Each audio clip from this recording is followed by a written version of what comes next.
I'm hoping some of you know that John Quincy Adams, son of John Adams, the second president of America and America's first vice president, was the sixth president of the United States.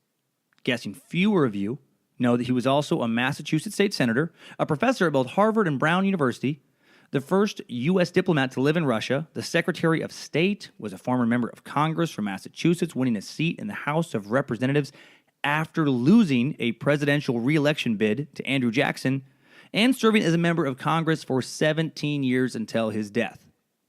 And I'm guessing that even fewer still, probably much, much, much fewer, know that shortly before leaving office as president, he hoped to fund an expedition by a one Captain John Cleves Symmes Jr., who for years had been trying to get funding to take a trip to the North Pole, where he believed there was a giant opening that led to the center of the Earth, where some mole people potentially lived who he hoped to establish trade with.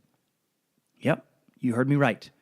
A president of the United States intended to fund an attempt to trade with mole people living in the center of the Earth.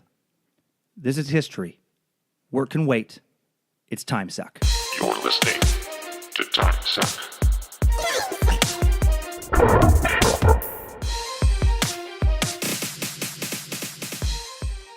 Okay, full disclaimer up top. While you're hearing this, at the earliest, in early November, due to moving, kind of a busy travel schedule, and a lot of other work and life commitments that's been going on the past few weeks for me, I had to record this episode prior to the election in October. So I would love to be commenting right now on the results of the election, at least a little bit, but I have no fucking idea who won, because right now it's still October for me.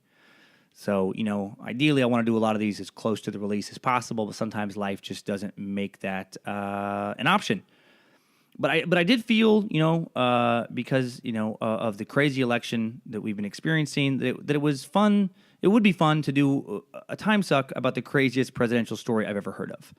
And that definitely is John Quincy Adams' interest in funding a journey to the center of the Earth. And before I begin, I want to give special thanks to a Kansas City comic and former teacher, maybe current teacher, I can't remember exactly, Kevin Amend. He is the one who, after a show at Stanford's I had a while back in Kansas City, he's the one who introduced me to this crazy tale. I was talking about the Lizard Illuminati, and he's like, oh, well, if you like that kind of shit, check this out. And then, he told me about this, this John Quincy Adams' interest in going into the Earth. Okay, so let's start with where this comes from, because there's actually not a lot of information on the web, and so I was kind of skeptical when I was first getting ready to do this episode that maybe I wouldn't be able to, that maybe it was just an urban legend, and that in fact, that John Quincy Adams never had any intention of the sort. Like, this is all just nonsense. But because there's a badass website called archive.org, you can find a lot of old books that are on there. And one of those books is the memoirs. It's called The Memoirs of John Quincy Adams, and it's part biography written by his son, the historian, politician, and diplomat Charles Francis Adams, and it's part autobiography because it contained unedited portions of John Quincy's diary, which he had started writing as a child and kept with until his death. So his life and his thoughts about his life are extremely well documented. And on page 168 of this book, if you ever want to check it out, here's what he says. I'm going to do my old timey. This is John Quincy Adams writing here. Mr. Reynolds is a man who has been lecturing about the country, and that was like a weird Eastern European. I'm gonna start over. Which sounds better with voices. I feel like I got like 2 funny voices I do on my show, and then the rest is just it's all like forms of those voices. I used to be able to do them as a kid. Mr. Reynolds is a man who has been lecturing about the country in support of Captain John Cleves Symmes' theory that the Earth is a hollow sphere open at the poles. His lectures are said to have been well attended and much approved as exhibitions of genius and science. But the theory itself has been so much ridiculed and is in truth so visionary that Reynolds has now varied his purpose to the proposition of fitting out a voyage of circumnavigation to the Southern Ocean. He has obtained numerous signatures in Baltimore to a memorial to Congress for this object, which he says will otherwise be powerfully supported. It will, however, have no support in Congress. That day will come, but not yet, nor in my time. May it be my fortune and my praise to accelerate its approach. All right. So it's clear when I get into the rest of this information what he's saying here. It's clear from this diary entry that there's a man named Captain John Cleves Symmes.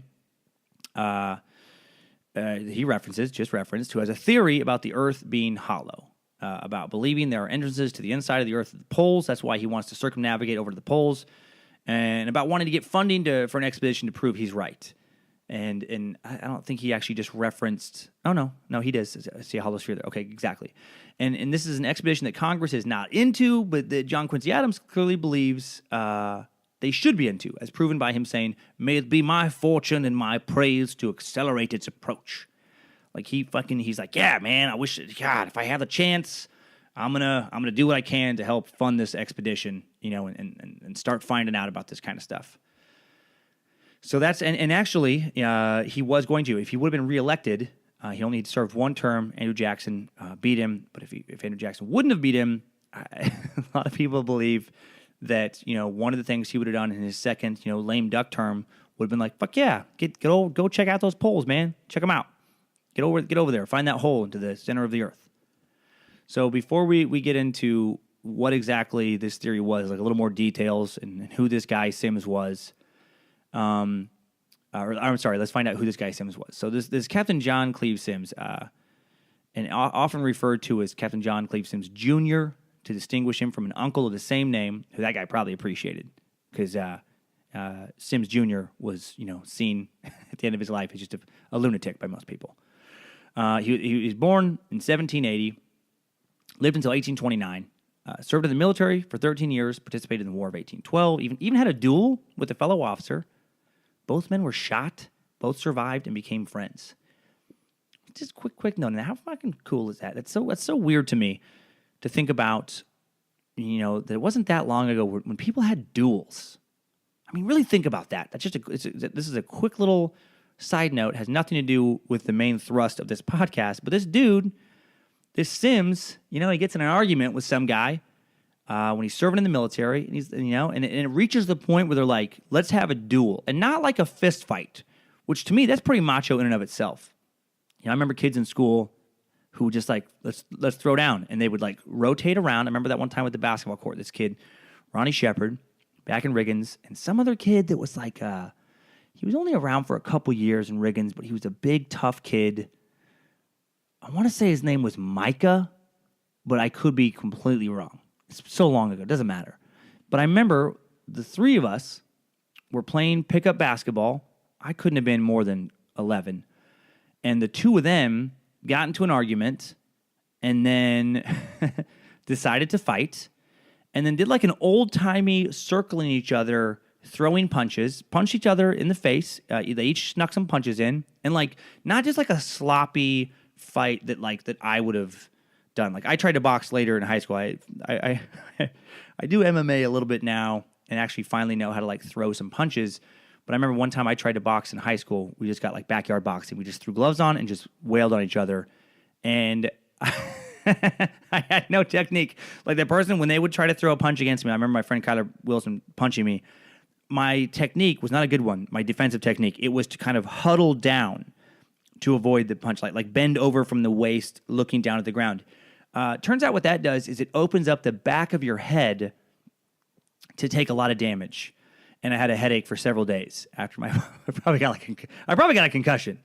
I got hit in the back of the head by and they're able to get like full haymaker momentum as they swing down into the back of your head when you do that. So that's not good.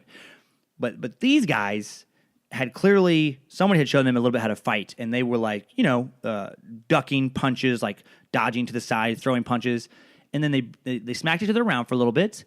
And then, like, as they were punching each other, I just watched this, like, mutual admiration grow, where they're like, they respected each other for fighting each other. And then, and then they went, like, to the grocery store and got, like, sodas and were, like, cool. And then they were always cool after that. God, I wish I had a personal version of that. I was so fucking tiny. I was tiny and cowardly, which is a rough combination as a kid. When you're very small and scared. of violence. So I'm fascinated when people aren't. And this guy, Symmes, he did a duel with somebody. One guy got shot in the shoulder. Can't remember which one. The other one got shot in the leg. And then afterwards, I think they had that equivalent of what I saw, where they're like, hey, man, respect. I'm glad we're both not dead. From here on out, let's agree to disagree. Let's go grab a drink. Let's get our wounds taken care of. Let's get these bullets taken out. Hopefully not have to have a limb sawed off. And then let's grab a drink. I mean, geez, that is badass, man. Took bullets in an argument. Okay. So then this Symmes guy, he leaves the military in 1815, moves to St. Louis, where he kind of opened up this trading business, selling supplies to the Army. Obviously with his military background, that makes sense. As a lot of military people do, kind of become a consultant or work with the military post-military life. And then this company fails in 1819, and he moves his family to Newport, Kentucky, where he spends the last almost 10 years of his life. And one of the reasons his business may have failed is that because he wasn't totally focused on work when he was in St. Louis. He had been focusing on this new theory he'd been cooking up. And on April 10, 1818, he published a pamphlet called Circular Number 1 that announced his new hollow earth theory.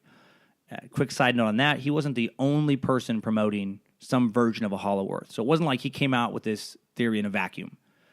But this is the one that John Quincy Adams, got a hold of, was his version. And in it, he states, quote, I declare that the earth is hollow and habitable within, containing a number of solid concentric spheres, one within the other, and that is open at the poles 12 or 16 degrees. I pledge my life in support of this truth and am ready to explore the hollow, if the world will support and aid me in this undertaking. The hollow, man.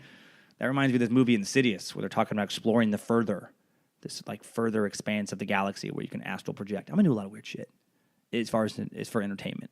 I don't believe in it, but okay. So a small, he says that he puts out this pamphlet. I love when people, by the way, publish like a pamphlet. I feel like that's you never hear about like anybody like super successful that like their success is traced back to this like pamphlet they self-published a pamphlet.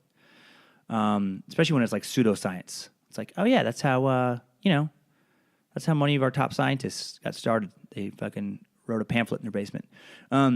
So a small percentage of people though did support this, and some people even called him the Newton of the West. And he travels around the country after he gets, he moves back to Newport, travels around the country, and he's lecturing on this theory. And over the next, almost decade, with the help of this Ohio millionaire who believed him, one of his biggest disciples named James McBride, he lobbies for government and private funding for this expedition to prove his theory right. And and he did suggest, as I'm going to reference here in a bit, the quotes, but that there could be people living in there. These, that have been called by some people as referred to later as mole people, for living underground, that you could maybe do some trade with, and maybe make some profit. And this McBride guy, who's his big supporters, through some influential friends, as he was a millionaire, they did actually get a proposal to Congress, and it was shot down 56-46, which fucking blows my mind. So that does put John Quincy Adams in some context. He wasn't a complete nut. It is a super crazy idea, but apparently 46, congressmen were like, maybe we should check it out. We should check it out at the very least, just to be sure there's not giant holes into the center of the earth at our poles. Yeah, and by the way, the Symmes guy, he never did put out a book about a thing, but McBride did. The guy I just referenced did publish a book of Symmes' thoughts called The Symmes Theory of Concentric Spheres. And that was published in 1826. And little interesting stuff on Symmes here. Man, the balls this guy had to pursue this. I'm fascinated when people do this kind of stuff. He was married. He married a widow who already had 6 kids when he was 28. This lady Mary. And he was still in the Army. So this lady Mary, she's a widow. She has 6 kids to feed. She marries a dude who has a job, who has a military job, a good job. And then they have, depending on what report you read, 4 or 5 kids. So they end up with either 10 or 11 kids by the time he is 39, by the time he's in St. Louis, my age now. And then, so this dude, his business fails. He has at least 10 kids that it's his job to provide for in this day and age. And instead of continuing to work, he's like, nuh-uh. Fucking the hollow earth theory is too important. I need to get my expedition going. I need it. And he does this, I say lecture circuit, but from what I've read, it seems very small time. Like he's, I don't know, putting lectures on at various, they had some kind of speaker circuit back then where people would talk about their crazy ideas and you'd see who'd show up. And he would do that, but he's not really getting paid. He's just hoping to get backers like this McBride guy who did, give him some financial backing. And he's trying to find funding for this expedition. And he does this for like the last 9 years of his life. And he puts out several more pamphlets. And then when he dies at 48, he leaves the family in a huge amount of debt. Like, what a dick. That's like, okay, that's like me right now. I got like the 2 kids. And, and I'm divorced. And luckily, like their mom has a stable job. But let's say she doesn't. Let's say that they're I'm providing for them solely. And right now in my home, I'm the one working. And let's say I'm like, you know what? Yeah, I know I can make some money continuing to put out, comedy albums and tour and stuff.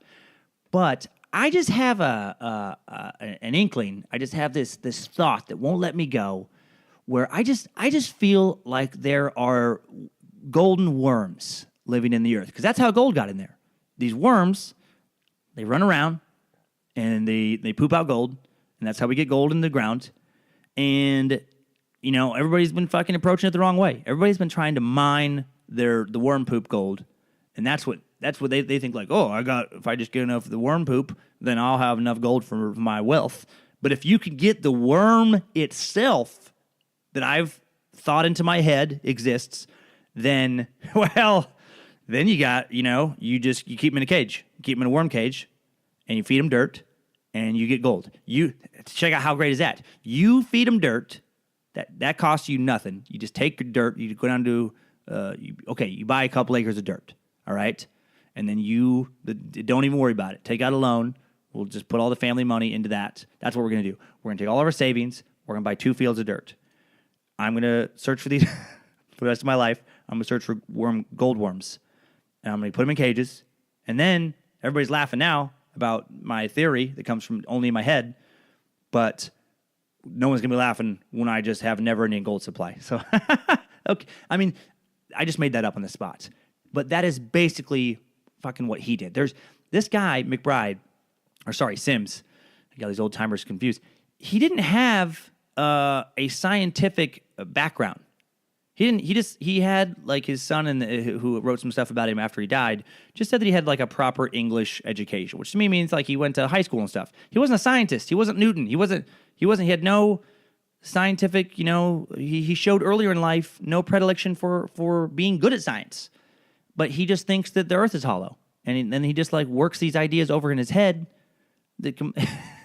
and then just abandons his family, his financial responsibilities to his family. And there are reports, by the way, like they lived in squalor the rest of their life. These kids just grew up in squalor because dad's out looking for fucking mole people, which I know I do have a quote up here where he does reference thinking that people live in there. And, and people point to like people like Bill Gates and stuff about people who take big chances in life and it pays off, and do something that everybody thinks is stupid and it pays off.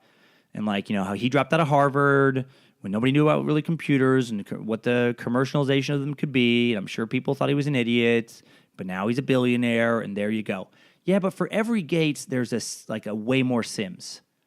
There's way more Symmes Juniors out there who just don't do shit other than be a laughingstock of their peers for the rest of their lives. Okay. So another article I want to reference, though, about this guy Symmes, just to talk about what he did. This is from Slate.com. It says, eccentric would-be explorer John Cleves Symmes Jr. Addressed this circular to the city of Wilmington, Delaware in 1888. He solicited a fellowship of 100 like-minded brave souls to come with him on a polar journey supplied by, quote, reindeer and sleighs to discover the center of the earth, which he declared was hollow and habitable within. And he sent 500 copies of this message to distinguished individuals and groups around the country, scientists, like the learned societies, universities. He also attached a certificate of his own sanity to each copy, which I think is hilarious. He's like, no, I'm not insane. Yeah, you are. And like, where does this come from? I mean, really, there was other people like astronomer Edmund Halley, better known for the comet, the Halley's Comet, who did hypothesize about a hollow Earth in 1691. So there was, I mean, again, this is pre having photographs from spaceships and the moon, where and satellites where you can't see for sure that it's round. But fucking come on, people have been on boats. You can see the horizon drop off in the distance. So there was thoughts of this, before. And in the circulars Symmes made, he tried to associate himself with prominent, respected scientists, like Humphrey Davy, some British chemist, inventor, Alexander von Humboldt, some Prussian explorer and geographer, and these guys didn't want to associate with him. He really was a laughingstock. He never raised the money, never did any of that. And I want to get into a little bit, I referenced it before, the details of what he thought was inside the Earth. So here's what he thinks. He thought that the theory he came up with, he thought that the inner surfaces, it was kind of like these levels of rings. It's really weird. Like the Earth was hollow. Like basically like picture an apple if you took out the core. And then inside the apple, every couple centimeters, you put like a ring. And that people lived on these rings. He said it was, quote, a warm and rich land stocked with thrifty vegetables and animals, if not men. So he believed that there were definitely animals, probably men, living on these rings in there. And he thought also you could just kind of walk, like if you're walking along up to the North Pole, and then some weird gravitational theory of his where you would just kind of like go or like over the bend, and all of a sudden you're walking inside the Earth. Like you wouldn't just fall through the middle. Like the gravity shifted and pulled you along the sides, and then I don't know how it's very complicated, mostly because it's based in nonsense. Okay, so that's what this guy is promoting, and that in and of itself is super crazy. But then extra crazy that John Quincy Adams, as I stated at the top, he was like, yeah, man, let's check this shit out. Like he wanted to try and if there's people living in the center of the Earth, we need to find them. And we need to, see what else is in there. Unbelievable. But I will say, let's give some context to what was going on around there. This is some other things people believed in the early 19th century. They still believed, this was an older belief, that animals sometimes came from nothing. Now here's check this out. Before microscopes and theories of cells and germs, people had other ideas about the creation of living things. People bizarrely believed that life arose from inanimate matter. For example, people thought that maggots just kind of spontaneously arose from rotting meat. And then at one time, virtually everyone believed this. And I guess the Bible was kind of a source of evidence due to the fact that God made man from dust. So it kind of came out of that logic. Like if he made us from dust, maggots come from meat. And this view did last right up until the 19th century. So people, in John Adams' day, there was we're thinking like, how could they believe the Earth was hollow? Well, they also believed that, that animals, there was one common thing that there was some mythical tree that lambs could grow from. That was something that people believed in medieval Europe, some people. And then there was even like recipes about how to make animals that got, thrown around from the nuts of that day. But it wasn't just immediately laughed off by everybody. Like there was one in the 19th century, like a recipe from scorpions that got passed around. Didn't get put to rest completely until 1859 when Louis Pasteur proved it wrong once and for all. So like scientists had to disprove things such as a recipe that called for basil and placing the basil between two bricks and leaving it in sunlight. And if you did that, voila, scorpion. And flat Earth theory. That was also around at the time. So even though people had like Magellan and stuff had been going around the Earth, not only did some people believe that there was holes through the Earth where people lived inside, they also believe still a lot of people that the Earth was flat. Which people again fucking still believe this. Still believe it. Unbelievable to me. Here is how flat Earth theory supposedly works. I just found this out because I heard about it, but I did a little research for this one. And apparently the sun and the moon are the same size, according to flat Earth theory people. They're 32 miles across, which is like the length of Manhattan's coastline, so not really big. The Earth doesn't orbit them. Doesn't orbit. Instead, the sun and the moon kind of move in rotating spheres 2,500 miles above us. So these little flat spheres are rotating. Like, it's such insanity. Like, what? How is one of the flat spheres super warm? Like, how does that... anyway, how does the other flat sphere affect the tides? They don't have answers for a lot of that. But the flat Earth, it finds basically like the North Pole. If you look at a map of flat Earth theory, the North Pole is like in the middle of this flat disk, and the outer edge is Antarctica. And then all the continents, like if you flattened a globe, like if you had a globe and you pushed down the North Pole and you flattened it and somehow stretched the bottom so that Antarctica now kind of goes all around the edge, they believe that we're just in space, this flat disk floating around, which I've met people who fucking believe this. It's what? So if you went to Antarctica, even though we have a base there, they just disregard that. They probably think it's just fake, like the moon landing. Flat Earth theory, you could just like fucking walk out into space. Like you can walk to space, which if only NASA knew that. They could save so much money on shuttles. It's like, hey guys, you don't have to fucking get your shuttle anymore. You just push it off the edge of Antarctica. Just take your shuttle. No, you don't need to launch it from Florida. We'll drag it to the Antarctica and then just kind of push it off, and then it'll just fly into space because it's, it's right there. Don't know how many people believe that because there's no studies. No one's bothered to like do a legitimate survey of like how many people believe in flat Earth that I can find. But there is a Facebook page. It's the Flat Earth Society, and it has over 40,000 likes. And I'm guessing not all those can be mocking. So, wow, man. Wow. So really this is just about crazy ideas more than it's about John Quincy Adams. But again, with the recent presidential stuff, it just shows that, like, I know with Trump especially, people are like, oh, man, how could he believe all this crazy shit? Well, if he's president or not, whatever, right now, but just the fact that he ran. Former presidents have believed crazy things. It would not be new for a president to believe something really, really insane, like a giant wall that you're going to build to keep Mexicans out of the country as if they can't dig tunnels. And they haven't been doing that as far as the drug cartels very successfully for a long time. But crazy stuff. And I'm always fascinated with these ideas in general. I don't want to make this a conspiracy theory podcast, but and I won't.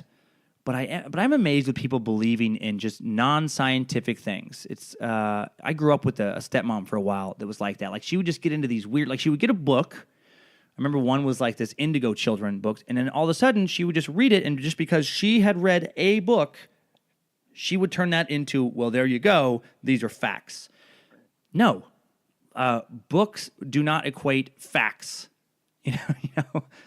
The author of the book, fairly important to how much in the book you should believe. If you're reading a book by somebody who has an incredible scientific pedigree and was like a Rhodes Scholar, I would think that should carry a little more weight than somebody who is writing books in their parents' basement and have only worked at Arby's. That's me. That's just me.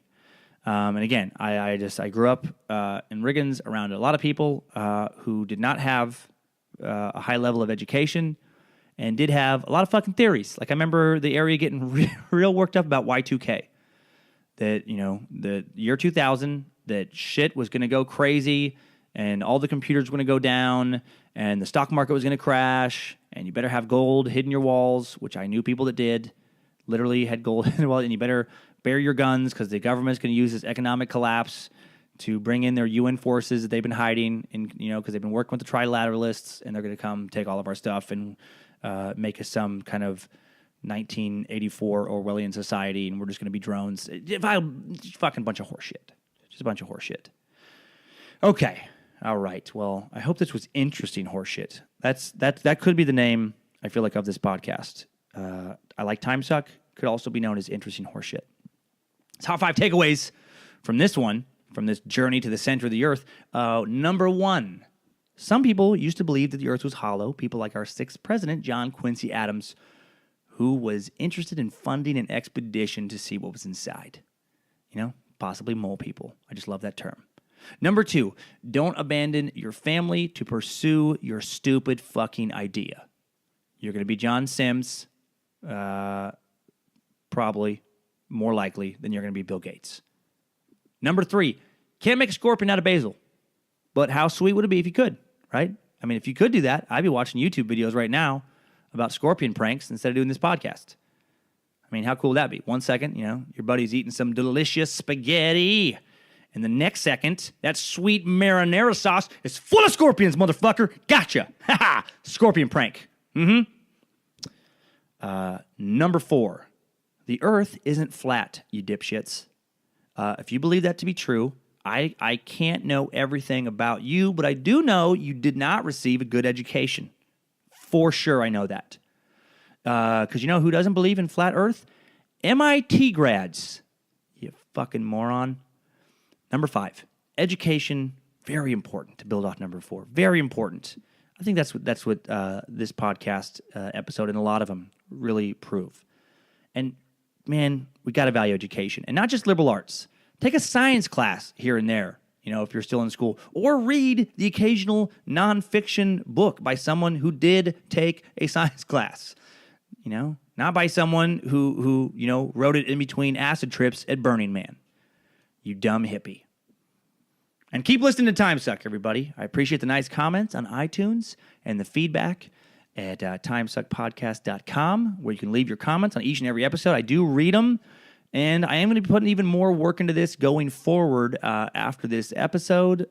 My other work commitments are going to lessen for a while, which makes me very happy that I can work on this, making better and better and better. And if you have any suggestions, man, feel free. Hit me up. You can email me, dan@dancummins.tv. You can drop a comment on Stitcher or iTunes. You can drop a comment on timesuckpodcast.com. Because, again, I read them. I care about it.